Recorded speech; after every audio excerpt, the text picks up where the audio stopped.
Hey everybody, Jack here from Jacko Cards. Week 2 of the MLB season is in the books, and it was a good one. Jackson Holiday has joined the Orioles. eBay's acquired Golden Auctions, and the Marlins have their first win of the season. So it was a big week all the way around. This is our second entry in Buy, Sell, Hold, our weekly series where I tell you who I'm buying this week, who I'm selling, and who I'm holding, kind of walk through my thoughts. As always, these are just my opinions. It's not financial advice. Do your own research, make your own decisions for what's right for you. So let's get right into it. This week, starting with buying, Miguel Cabrera is my first pick. Much like last week, looking at Andrew Jones, this guy's a future Hall of Famer. I'll put his career stats up on the screen here for you. This is what a Hall of Fame resume looks like. He's eligible in 5 years, so 2028 is his first eligibility. I think he's probably a first ballot guy. But until then, there's not a lot of focus on him. And we can see guys kind of get forgotten in these years between retirement and their first issue on the ballot. So I think he's definitely a good pickup if you can get him. Number 2, Freddie Freeman, LA Dodgers, put him up on the screen as well. If this guy can stay healthy, if he can keep producing as he is, I think there's a strong Hall of Fame argument to be made here. Maybe not a first ballot guy, but I think he'll probably get in. So I think he's probably a good pickup, and especially looking at prices, I think being on the Dodgers when you've got Betts, Ohtani, Yamamoto now, it's easy to get overlooked, as we see with teams that have multiple superstars on them. I think Freeman's probably a good pickup because I think he's probably getting overlooked a little bit. Moving on to selling, who I'm selling this week. Number 1, it's got to be Jackson Holiday. All right, I know he just came into the big leagues.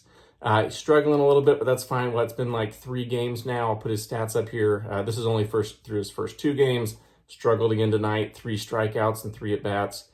But he's the most hyped guy in the product. And what we see time and time again is prices are never higher than they are right now. As soon as somebody gets that call up to the big leagues, this is the time to sell. Even if he's the next Mike Trout, right? Even if he produces at that level, the prices will probably never come back up this high. Just look at Gunnar and Adley, Orioles there as well. Proven guys, they went through last year. They're proven producers. Their prices are not as high as Jackson Holiday. So it's time to move his stuff. If you've got it, you'll probably be able to pick it up again if you want it at a later date for less than what you paid for it. Number 2 selling this week, Lourdes Gurriel Jr. Put his stats up here. He's a good ball player. He's not a Hall of Famer. He's had a hot streak to start the season. With guys like this who are not going to get that bump later in their career or even after their career, I think you got to sell them when they get that little hot streak going. So he's a good sell if you've got him in your collection right now. Try to get some of his stuff offloaded while he's in this hot streak. Like I said, good ball player, but if we look at those career stats, this is not going to be a Hall of Famer. So if you got him, move him.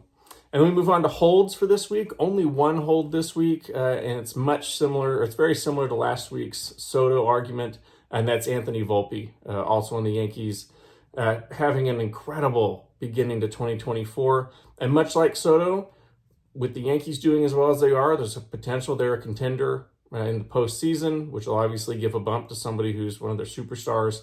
And if he continues producing like he is, there's an MVP argument to be made here. So he's a hold. If you can get him cheap, I'd say pick him up, but I wouldn't be selling yet. I've got a whole bunch of Volpe that I'm holding on to, anticipating big things from him. So that's it. Short video for this week. Try to do it a little snappier. I like it. I like it a little better. Drop some comments in the section below. Let me know what you think on my predictions, my thoughts, and then give me your own. Who are you buying, selling, holding this week? As always, please like and subscribe to the channel. That way you won't miss any of the videos we're doing, and I appreciate it. See you next time.